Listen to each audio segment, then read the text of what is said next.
University community on timely topics, and I don't think anything's quite as timely as the one we're about to talk about, of national and global perspective, and like I said, this one absolutely qualifies. We want to increase university-wide discourse, especially multidisciplinary discourse. We want to connect faculty, researchers, and students from Central and North Campus, and as I see some of the faculty and the students that are here and that are on this panel, I think we're succeeding a little bit. We want to support initiatives related to data science, provoke some thought and discourse, and have fun along the way. So all of this could not have come together without a group of faculty, staff, and students from really across the university. We have representation from the Bentley Historical Library, the Center for Computer Security and Society, the College of Engineering, the College of LS&A, School of Information, the Law School Student Privacy and Technology Law Association, as well as our own Information and Infrastructure Assurance Group at the university.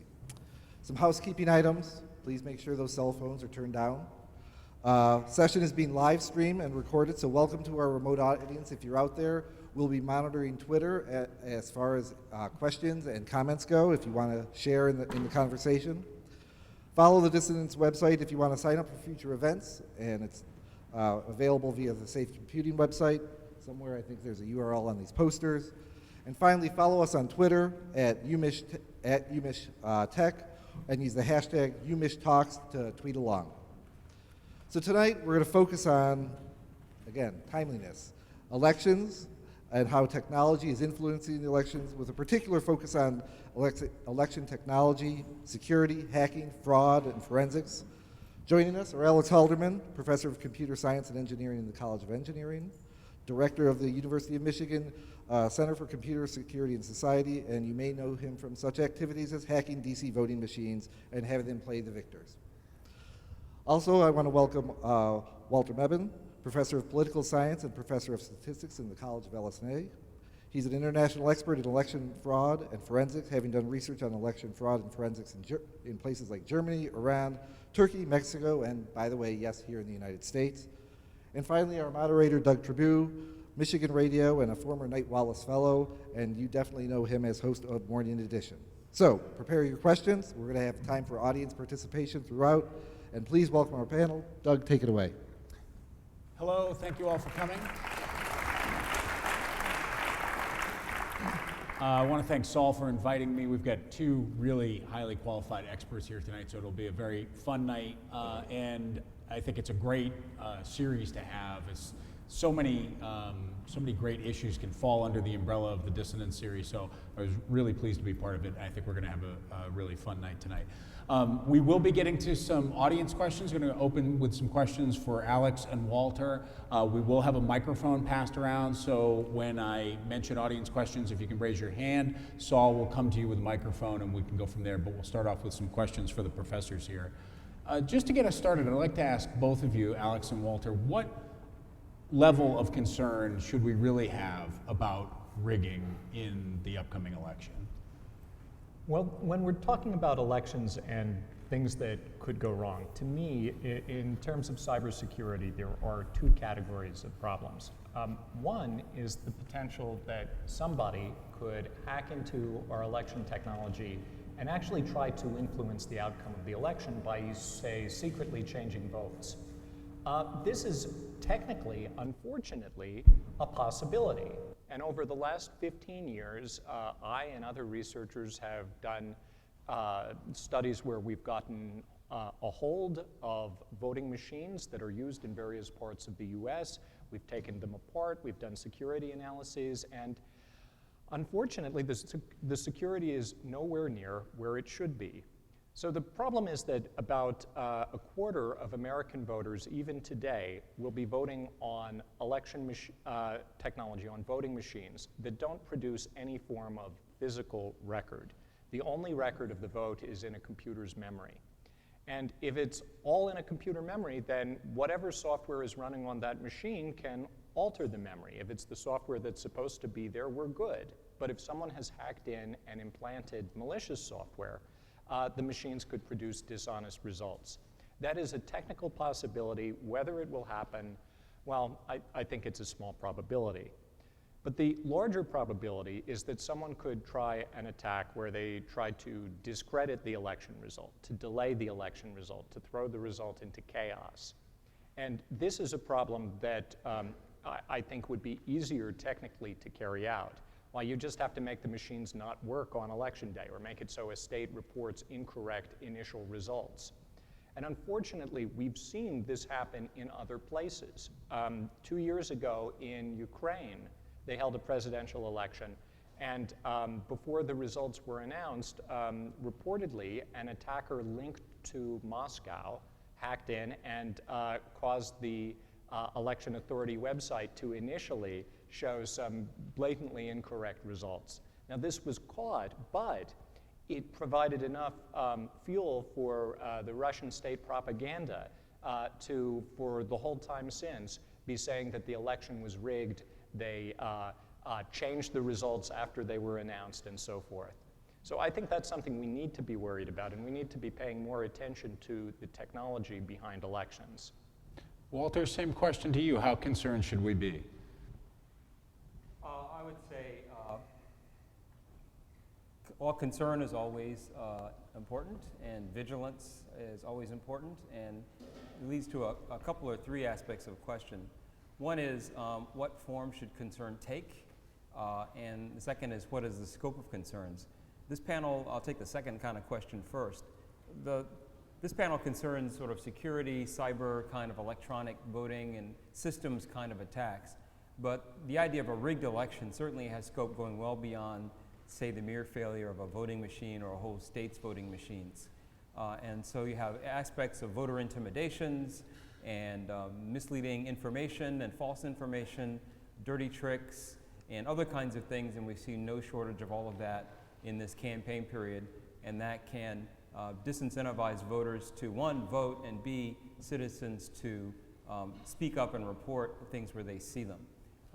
And so it's important to recognize that while we're very, very concerned, and this panel is mainly focused on this relatively narrow set of pre-election kind of problems, post-election problems of legitimacy of the election could be due to people having already heard candidates, one at least candidate, talk loudly about a rigged election for a long time.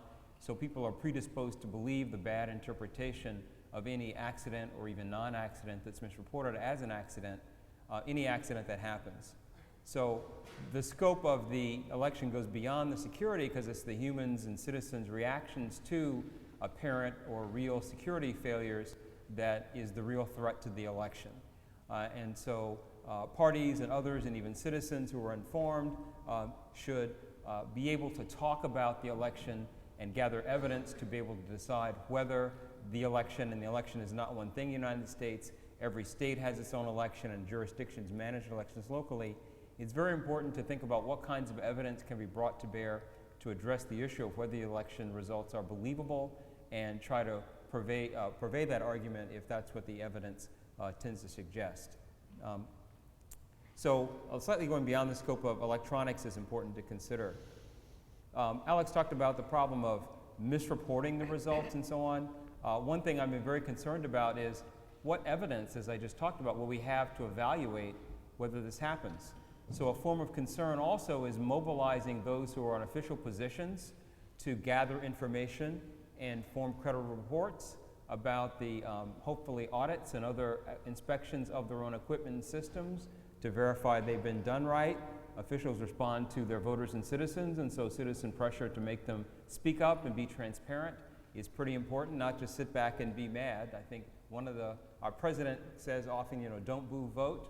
Well, I would say, don't boo, do something. It's not a matter of complaining to yourself, it's a matter of mobilizing to do something. So evidence can come from official sources. It can also come from observation. Observation at election places is being mobilized as a tool of voter suppression or intimidation, and rhetorically at least by one candidate on one party, but citizens have a right to observe the process. If machines go wrong and misreport the votes, it's very difficult to see into a memory card to what it should have had, but other symptoms of this kind of problem, like long lines because voter databases have been attacked and maybe destroyed, or other kinds of delays like that, citizens seeing things and speaking up and reporting things can also be very important. So one thing I'll talk more about if I get a chance is the kind of mechanisms or vectors that people have to be able to report activity. So the last manifestation, because I don't want to talk forever here, this is a temptation of a professor, I guess, is that the manifestation of concern should be action, an action that helps, hopefully, to support the legitimacy of the election if it appears it should be supported, and otherwise to see clearly and help to diagnose and fix problems that do occur. Alex, you touched on this a bit in your first answer, but you're a computer scientist, and we've heard a lot of talk recently about systems are safe because they are not connected to the internet. Is that true, and what are the pitfalls of that line of thinking? Right. Well, we'd like to believe that systems that are disconnected from the internet are absolutely safe, but unfortunately, that's just not the whole story. So fortunately, voting machines in this country generally are not plugged directly into the internet. That means that there are additional steps that someone would need to take in order to change their software. One thing that people could do is have physical access to individual machines. But of course, that's going to be difficult because there are a lot of machines used in this country. But if you can get a hold of a single machine, you can actually tamper with the software running inside it, often just by plugging in a different memory card and loading new software into the machine. And in research in 2007, I demonstrated on the most widely used touchscreen voting machine in this country that the only thing stopping you from doing that was a very cheap lock that anyone can pick in about 30 seconds with a pair of paper clips. Unfortunately, that's not the only way that someone could infect voting machines on a large scale. Voting machines receive input in the form of the definition files for the ballots. That is, who is on the ballot, what are the races this year. They receive this on a memory card that's inserted into the machine before the election.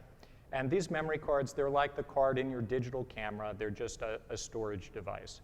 But those cards are programmed by an election administration computer somewhere in the county government or somewhere in the state government. And that computer has to be periodically connected to the internet in order to receive software updates, in order to offload election results. So if an attacker can infect that special computer at the state office somewhere, they can cause malicious software to be loaded onto the memory cards.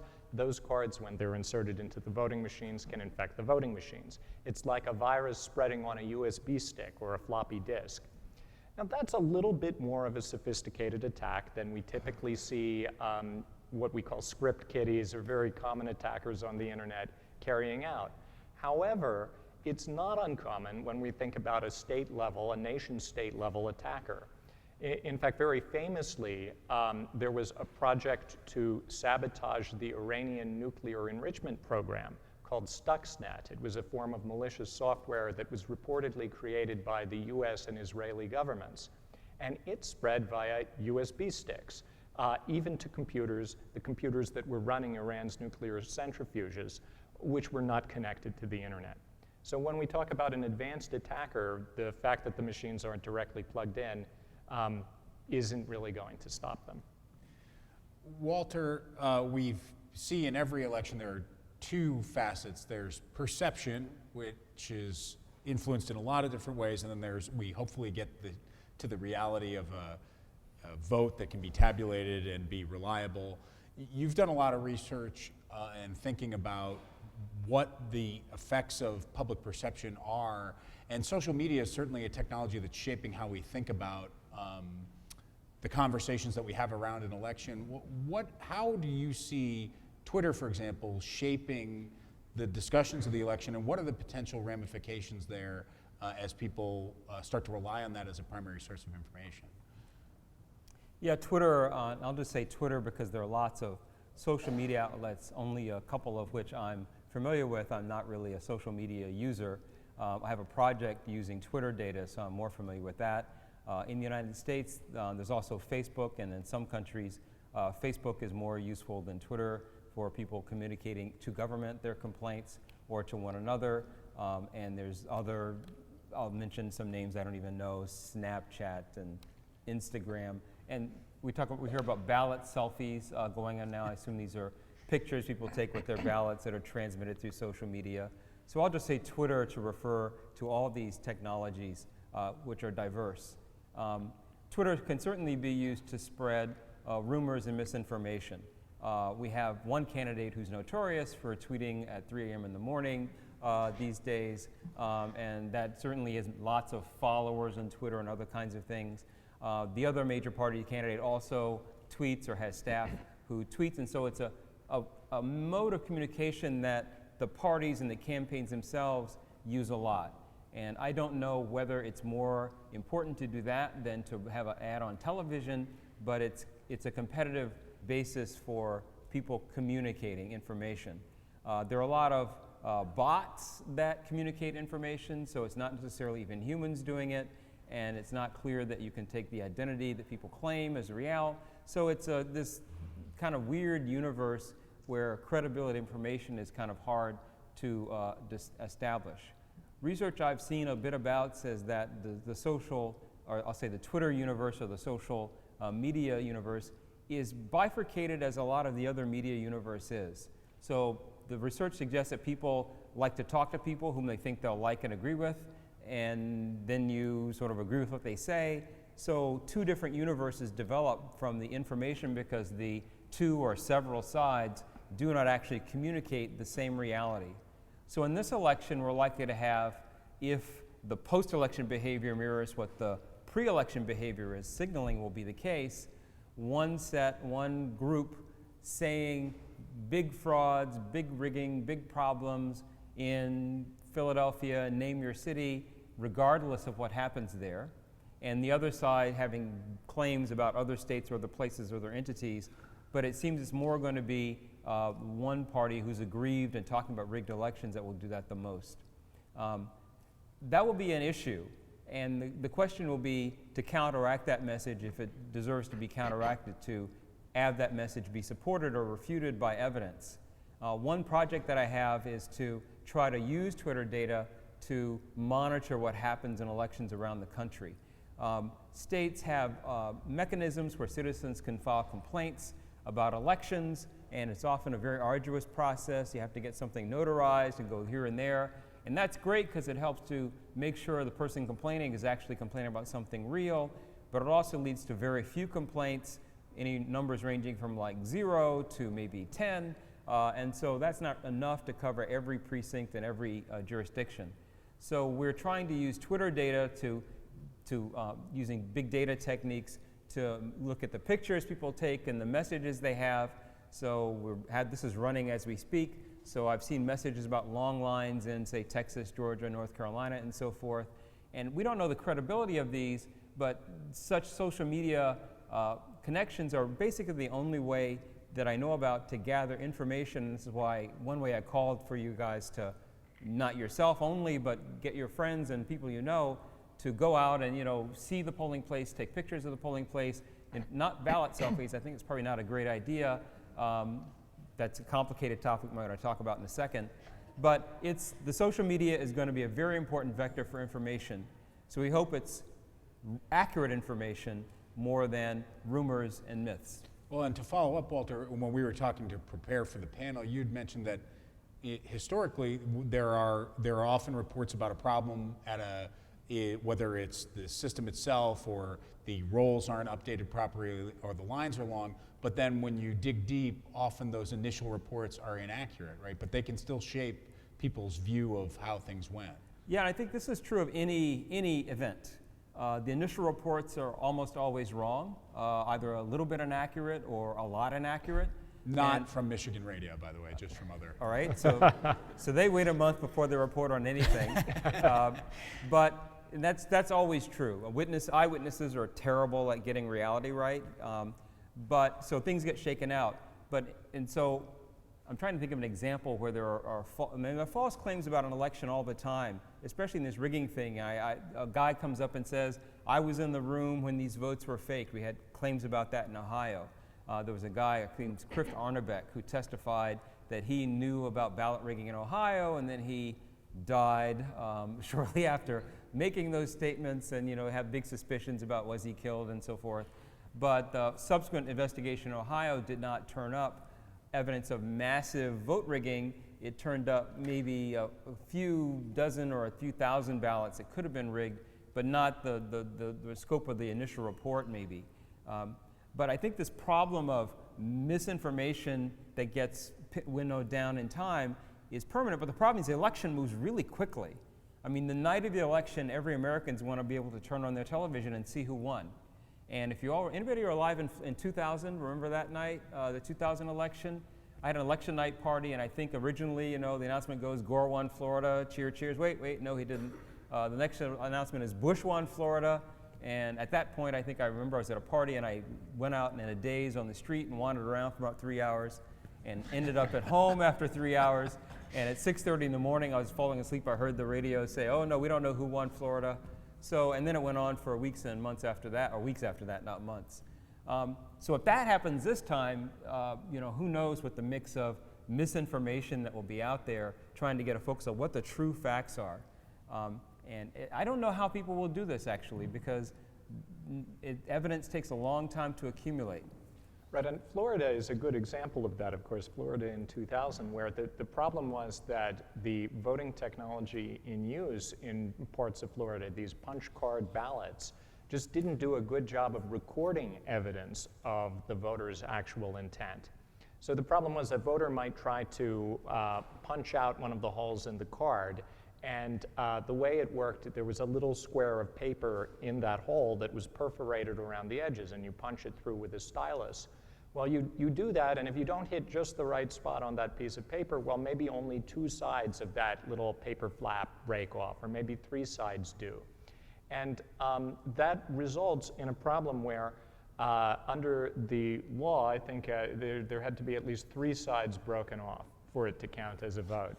Well, okay, every time you go through this stack of thousands and thousands of punch cards, a few more of those little paper squares called chads break off and fall on the floor, right? The evidence that's recorded is altered every time you count it with that style of paper ballot. So it just didn't do a good job of creating a permanent record we could go back and check after the fact. By contrast, the technology that we'll use here in Michigan is called precinct count optical scan ballots, where you'll go and fill in a paper ballot and then scan it into a machine in front of you, which will make an electronic record of the vote. And then your ballot will go into a ballot box. So after the election, if there is a dispute, we can go and look at those paper ballots in the ballot boxes and manually inspect and count them to make sure that the electronic records are accurate. Now I say if there's a dispute, because unfortunately it would be better if we just always check some of those paper ballots to make sure the scanning computers weren't lying to us. But maybe that's a topic we want to get into more later in the panel, what we should be doing to gather and check evidence of a correct election outcome. To go back to something that Walter was touching on, Alex, as the reporting's coming in, the night of the election, we're all sort of watching and tracking what's happening. And where a lot of that information is coming from is the Associated Press. So radio stations, TV stations, newspapers subscribe to the Associated Press service. They have a detailed service where they're providing precinct voting from across the country and across the state. There are some people who have expressed some concerns that the AP might be subject to a malicious hack that would then alter that information and could alter what people hear and read and see on the night of the election, and then maybe have some impact, especially when the Eastern time zone is done voting and there's still voting going on in the rest of the country. What's the likelihood of that happening, and would that really have the kind of impact that people have expressed concerns about? Well, that falls into the category of attack that would be trying to throw the election result into doubt or to undermine the legitimacy of the result. And I think it's certainly a possibility. As I said, we saw something akin to that happen in Ukraine about 2 years ago. So the possibility of someone trying to cause incorrect initial results to be reported is there. And if you're an attacker, there are a couple of things you might do to try to bring that off. You might try to attack the AP directly. Maybe you attack a major newspaper's website and cause them to have a big headline announcing one result for a while that is just wrong.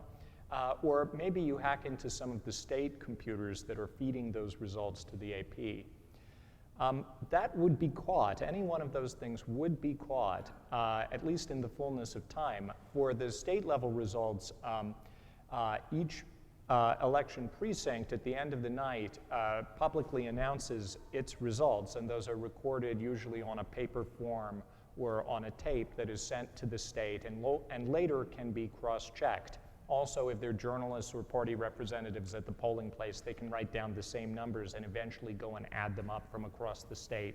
So that kind of attack, as opposed to an attack that targets the computer voting machines themselves, would be caught and corrected, but maybe not until, as Walter says, it's created an initial impression of one result and created a presumption that the outcome was different than what people eventually claim is the true result.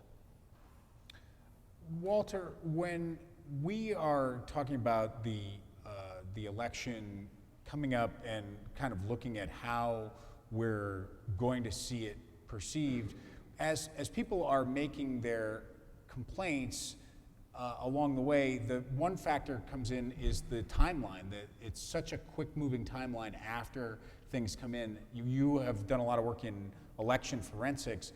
A full investigation might take much longer than we have as the clock starts ticking toward January 20th, and really the deadline's much sooner than that, right? Yeah, I mean, I started working on the project I now call election forensics after the traumatic, to me, 2000 election. I wrote a couple of papers about that. One called The Wrong Man is President, and the other called The Butterfly Did It, which is a pun on The Butler Did It. And so the problem is to make evidence-based decisions in a timely manner, to intervene on the process that's used to actually decide the election is very difficult.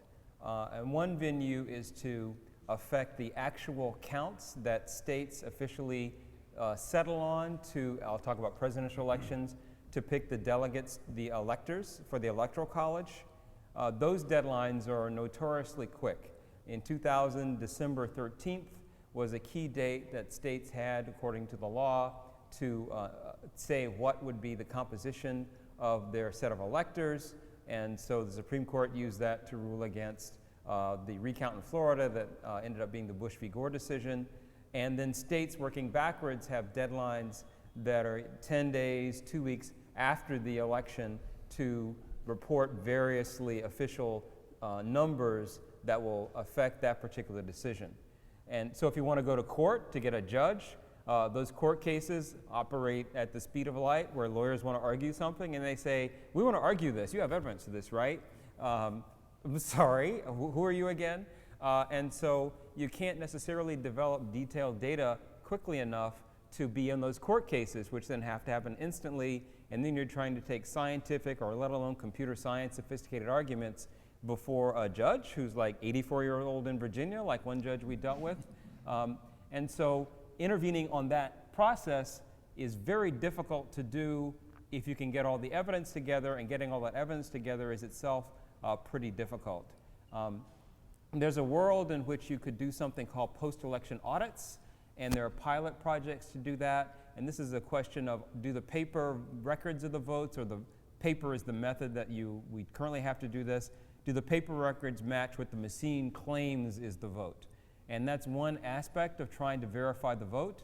And those can be done fairly quickly, but they're not required anywhere to be done to intervene in this process of deciding who actually gets the electors, for example.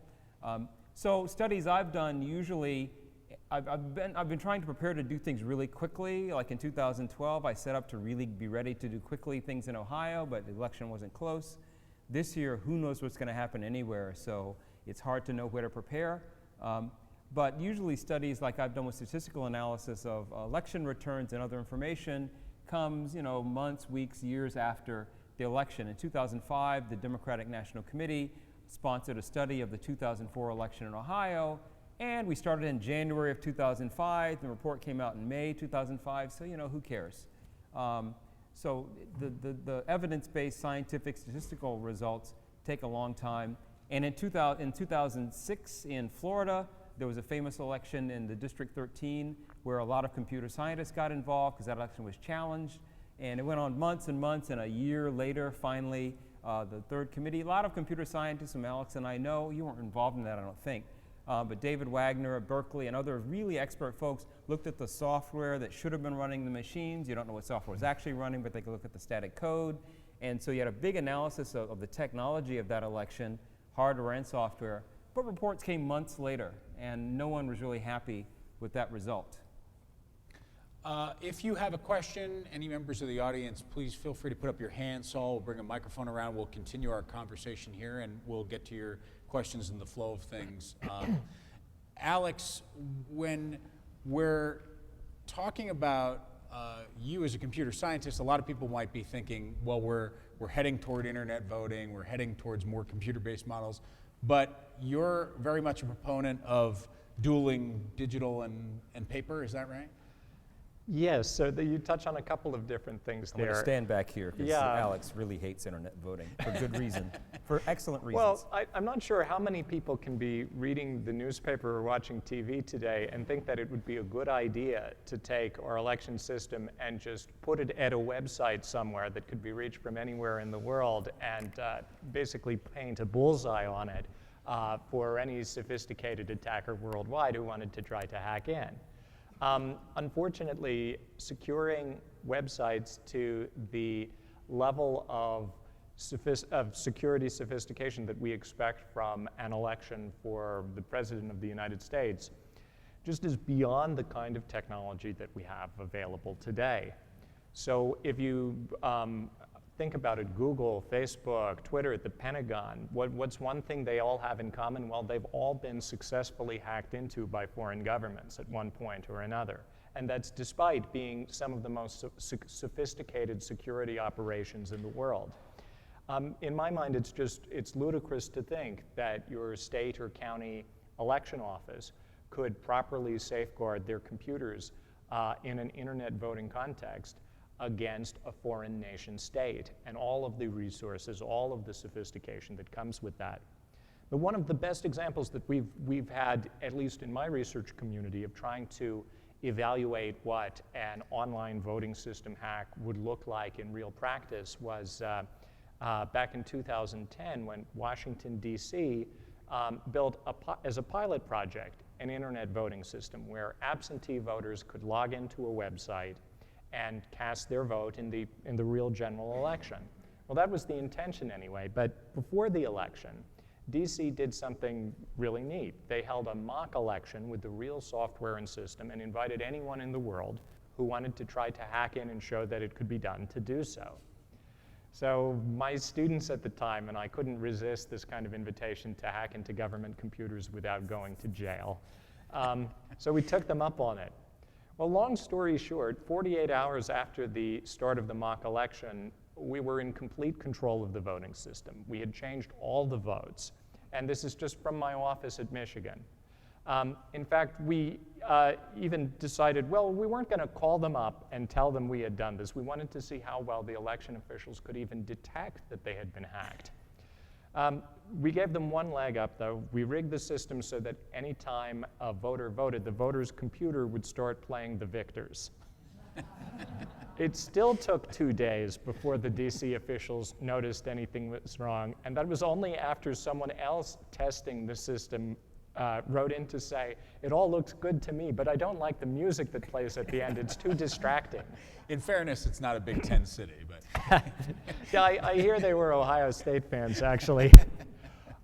Anyway, the upshot of this is that internet voting maybe someday would be a great thing to do, but we need to solve some of the most fundamental problems in computer security first. Problems that if you could solve them would make you a billionaire, right? Things like preventing state-level attackers from hacking into critical systems, like protecting people's home computers against malware and spyware, like preventing phishing attacks that are going to try to trick you out of your election password and steal your vote.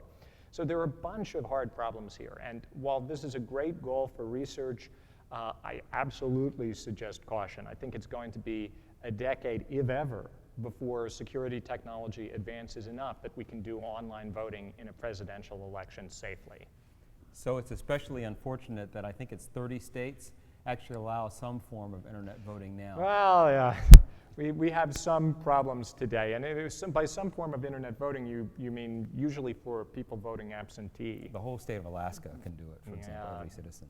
Well, so that is particularly scary, but fortunately, Alaska doesn't have many electoral votes. We have an audience question. My question is, you mentioned 2000 election, obviously. This year, if it's very close in a couple states, right, the losing side is not going to be happy. They may want to challenge. It seems like a huge organizational just process challenge, right? You have all these interested parties. You have the campaign that lost. You have the national committee of the party that lost. You have citizens. You have, researchers, scholars like some of yourselves who may want to get involved. I wasn't really paying attention to how that was organized in 2000. I was a little young at the time, but does someone run point on that, or is it just mayhem? Walter, you want to start? Well, a brief recap of 2000, extremely brief. So the very brief version of 2000 is that the election was very close in electoral college votes. One candidate had a plurality of the popular vote, and the other candidate had a plurality of the electoral vote. In the state of Florida, the actual margin in the official totals was 537 votes. So basically a tie, some people said, and there were many claims of problems.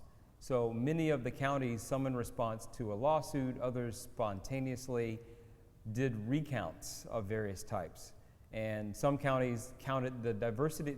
In Florida, different election systems, machines and paper ballots in some place, some kinds of two kinds of punch card ballots. Every county had a different system, and every county had these boards that could decide how they were going to actually look at the ballots. So there was no official law to decide what's a ballot. It's basically, the rule was if the intent of the voter could be determined, and there were committees of 3 that determined that. So a lawsuit to have a recount went before the Supreme Court, and an appeals court judge said, do recount, and the court said no, and that was that election. So, and then the Democratic candidate went on TV the next day and said, I concede. And all the Democrats gave speeches saying, Glory America, we concede. And then that was the end of the election outcome. Compare this time.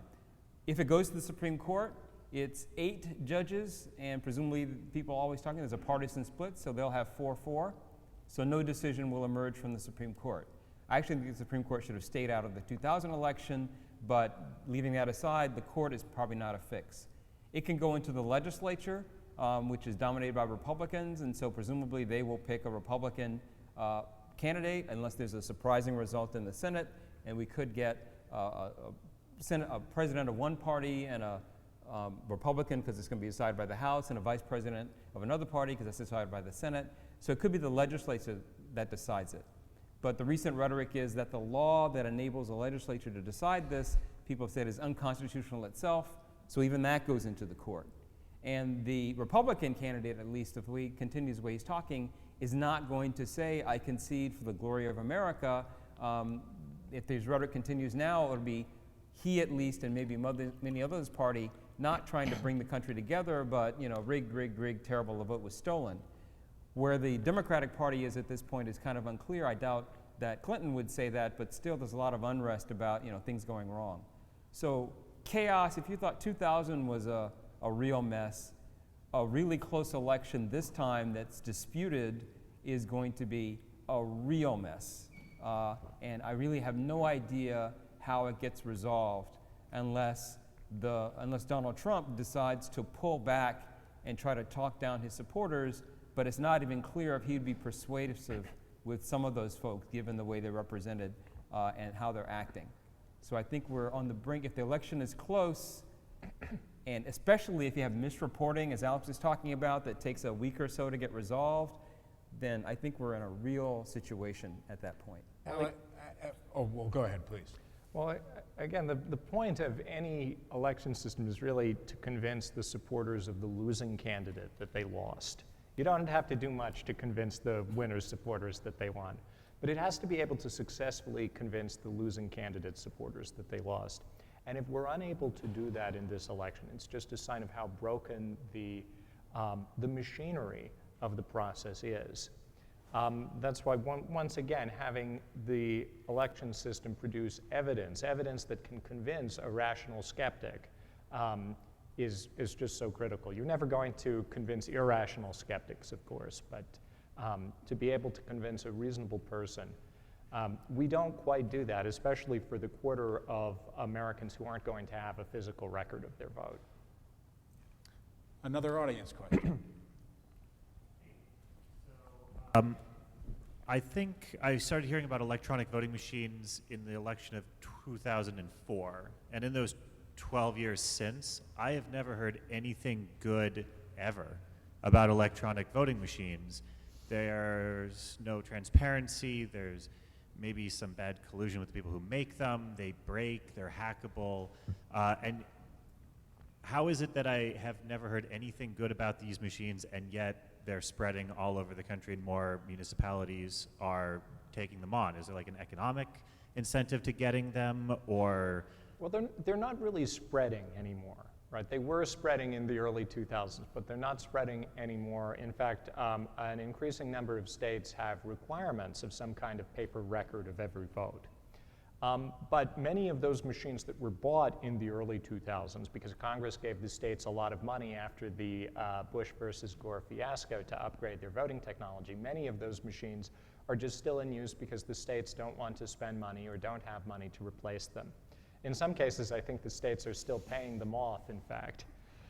So it may be a while before we get rid of all of those machines, unless there's national level action to do something, and maybe to provide just a little bit more funding to the crumbling state of our election infrastructure. The other thing I'll say is that people I respect for a long time defended electronic voting machines, and I was puzzled why they did so. I think the competing story is that from the Americans with Disability Act, if you're disabled or if you're an advocate for disabled voters, then electronic technology often facilitates disabled voters being able to vote in a way that is respectful to them and allows them autonomy. And so I've heard many people argue that the security concerns are an abstract problem that haven't ever seen happen. That's maybe about to change, unfortunately.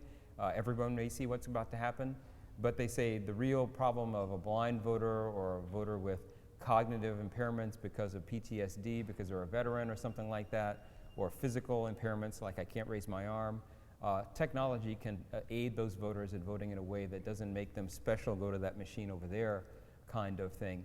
And so those advocates are often extremely passionate for this kind of technology. And I must say that there is something to that, although we do have technology that will let a voter with some kind of disability use a touchscreen to mark a piece of paper that can be put into the ballot scanner and into the ballot box. So it's not necessarily going to be true that just because we have paper ballots, it's not going to be accessible. Let's take another question in the back. This question is directed to Professor Halderman. I'm wondering if you can give us a little bit of an overview of what sort of system-level analysis is done for the actual machines themselves, who audits that, what kind of process exists for that, or lack of process? Right, so the machines that we use today were certified generally under certification rules that were defined, I guess, in the 1990s or very, very early 2000s that don't have a lot of teeth.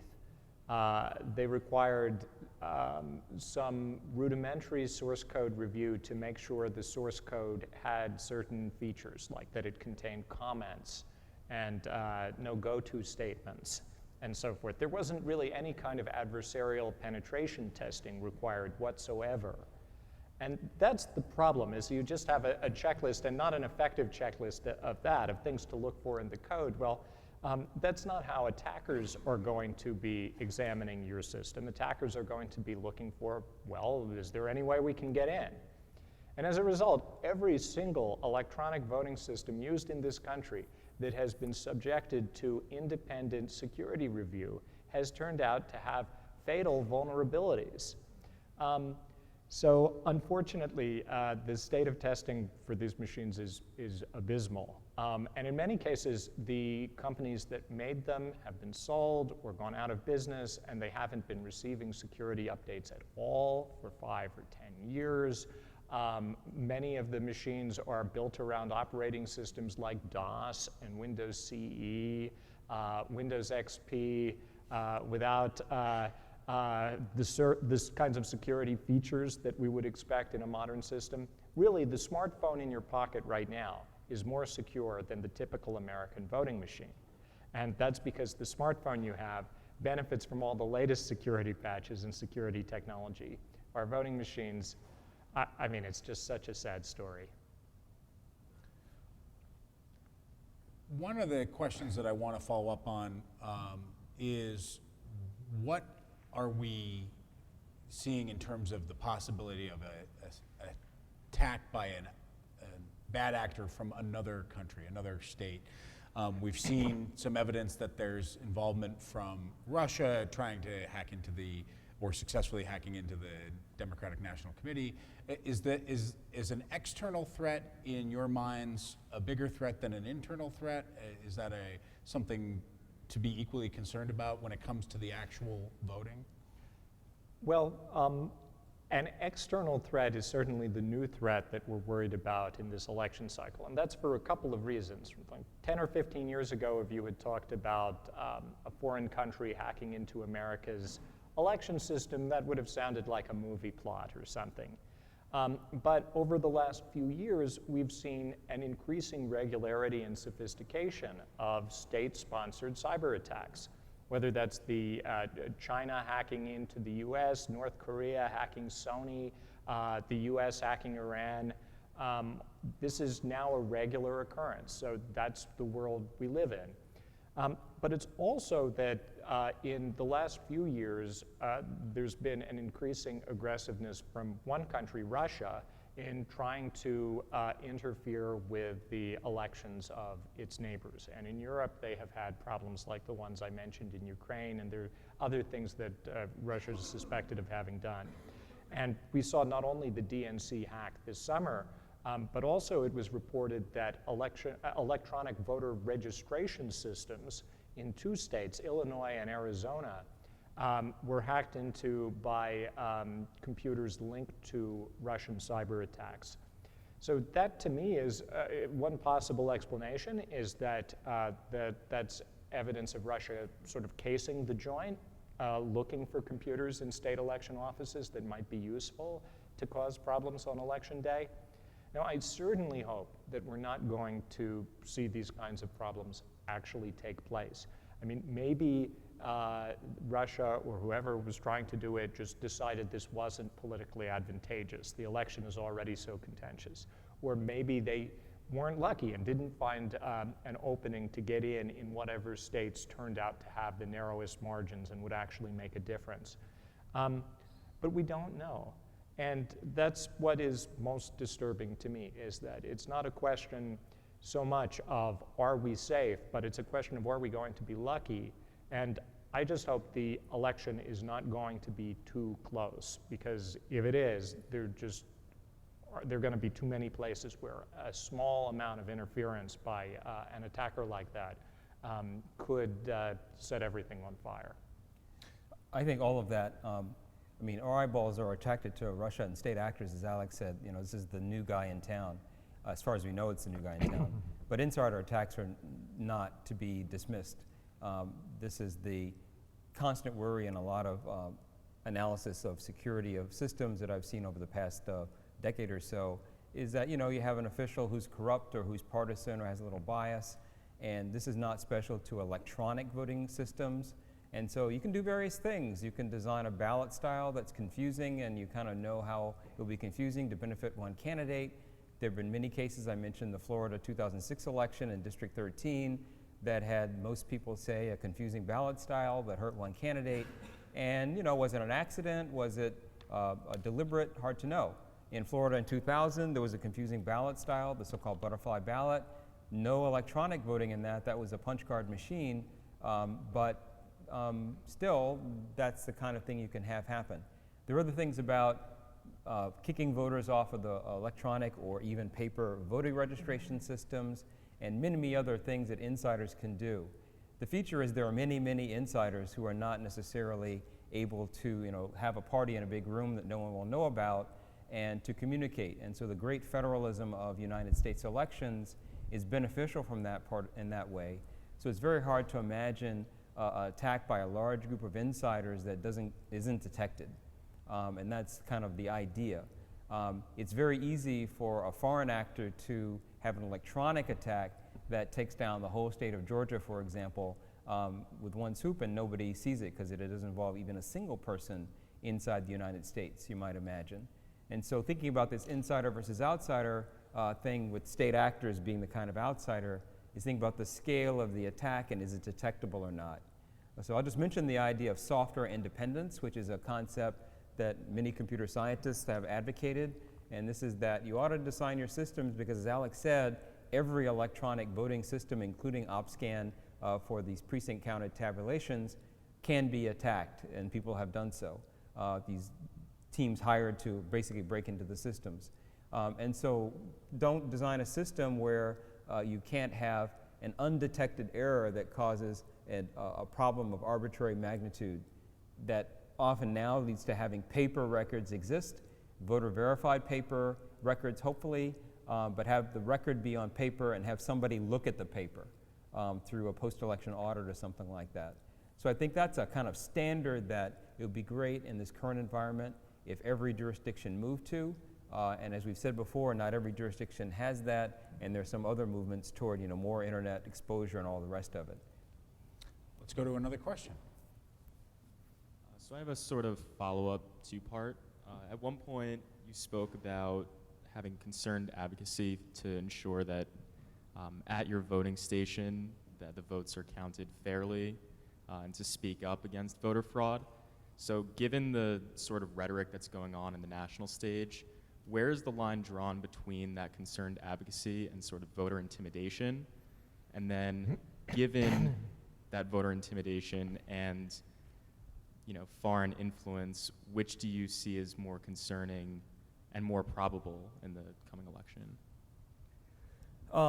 Well, as we know, Donald Trump has called for people to go observe the polls, and you know what to do is the kind of thing he says, and you know where to go is the kind of thing he says, and everyone knows how to interpret that. My impression is that the kind of thing I was calling for is well short of challenging individual voters and saying you don't look like you're a registered voter, and so that's intimidation. Showing up and standing in the polling place, in some places there are open carry laws, and I don't know if you actually carry guns into polling places. I don't know how far you go down that rabbit hole. But I was not really talking about that. I was talking about within the legal requirements. In some states you have to register or be affiliated with some party or candidate to be in the polling place and observe. So that may not be what we're talking about. Observing tabulation is probably not ever possible because no citizen should be able to touch ballots, and often the tabulation you have is done electronically. But you can see whether the posted results, for example, that Alex mentioned, that usually at each polling place the results are posted. You could set up a way where there's parallel vote tabulation. So those independently posted totals could be transmitted back to a local organization to see whether the results that are posted officially actually match the totals that were posted as the summary in plain sight at the polling place.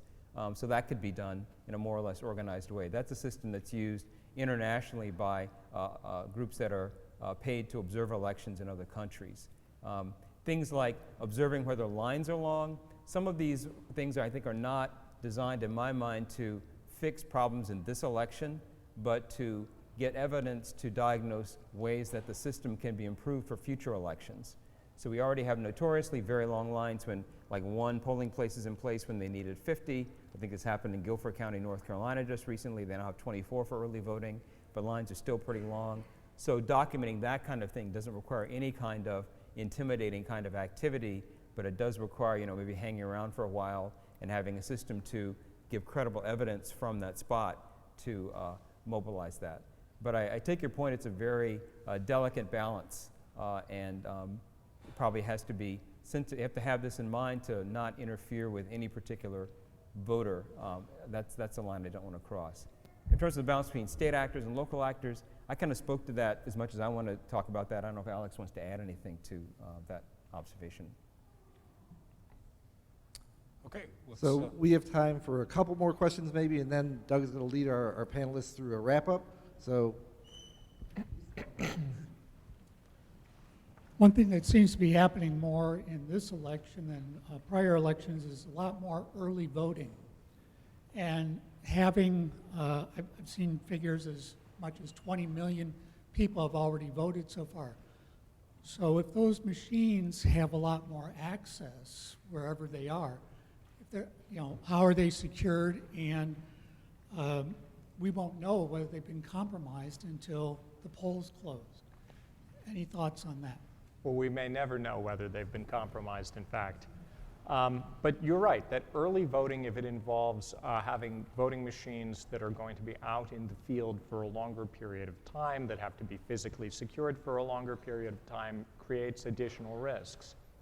As does vote by mail, which is a popular system. There's several states now that are almost entirely or entirely vote by mail, where you have to worry about how the ballot is being transmitted to the voter through the postal service, whether the voter is able to mark their ballot in an environment that's free from intimidation, and then how the ballot is being returned.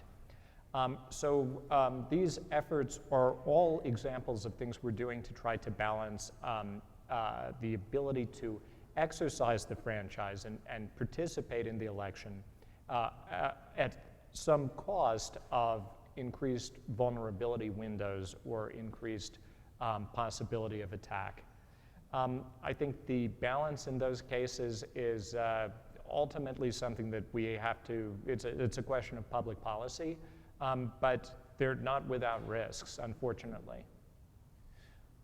in closing, I'd like to give each of you the opportunity to describe what you would change if you could make one or two changes that would improve security. What should the U.S. be thinking about, either at a local level or at a national level, to improve our ability to believe in the vote?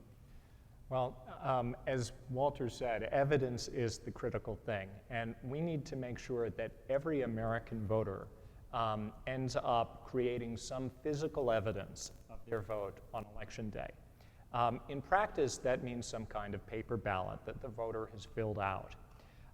In addition to that, we have to look at that evidence. And unfortunately, very few states, except in the event of a dispute, will ever look at those pieces of paper. They'll rely entirely on the electronic scanner results. So we need to create that evidence and routinely use it by statistically sampling the paper ballots that are recorded in the election to make sure that the electronic vote is correct. So those two things, I think, would go a long way to making America's voting more credible and more robust in the event of a dispute. None of this is very expensive, but we live in a federal system where all 50 states need to take some form of action in order to bring their voting systems up to this kind of standard.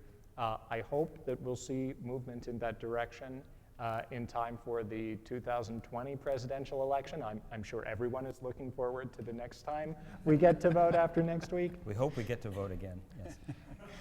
But I'd also like to add, just before we close, that despite all of these risks, I hope everyone will go and cast their vote next Tuesday. Just one, please. Just one, exactly, no more, no less. Because the only way you can guarantee that your vote isn't going to count is to not cast it at all. Right, whatever attacks may happen, and I hope there are none because it isn't close, I think the best thing that you can do right now as an individual is to make sure you and your friends really do participate and vote next Tuesday. And Walter, for you, what would you change or what would you like to see done to ensure the trust in the process? Yeah, I agree with most everything Alex said, so I'm support that. I have one joking difference. I always tell my sister, vote early, vote often, but I'm kidding. In addition to what Alex said about evidence, which is entirely, I support 100%, I think that a feasible change is to reduce the dependence on electronic systems. I saw an article recently saying 40 states by now have gotten the Department of Homeland Security to help them secure their processes.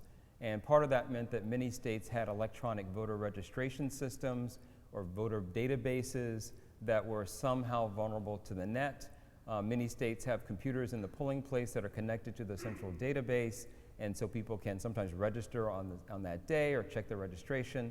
And you need to have piles of paper next door in case those systems go down on the moment before election. We had an attack on the net that took down first the East Coast and the West Coast, I think, last week. And that would be really problematic if that happened on election day. And so this is not quite as cheap as some of the things we've talked about, because the electronics were invented to provide more convenience to voters and more efficiency in administering, but people have to have a bit more skepticism about their reliance on electricity. It's kind of like the day the earth stood still, where there's no electricity, but you have to have a skeptical attitude toward relying on either the availability of these electronics and even more on their reliability as being accurate and true. So I think to end the software independence in the voting process, but the registration process is also part of that. So that's in addition to what Alex said about providing evidence and using the techniques which are under improvement constantly to look at that evidence and build that into the official processes and not just months or weeks later, criticism of the elections. I think this guaranteeing the security against internet or electronic vectors of attack is probably a thing states and other people should do immediately. Well, Walter Mebane and Alex Halderman, thank you very much, and thank you all for coming. Walter, thanks. Thanks, Doug. Thank you. Yeah, thank you very much. Thank you very much. Yeah. So thank you everybody again for coming to this Dissonance session. If you just do a quick search of Dissonance, UMich on Google or your browser of choice or search engine of choice, you can find more about the series website. The recordings will be there. What I kind of am taken away with is one, evidence. I think that is a absolute endorsement of selfies with your ballot. I know that's a separate matter. Voter coercion is the problem with selfies. We didn't get to talk about it. And it's interesting, of course, that here at this a Dissonance series that is talking about technology and the confluence of policy and law, we're talking about the safety of paper ballots. So thank you all once again. There's cookies and coffee and conversation in the back. We'll see you next semester for our next Dissonance session. Okay.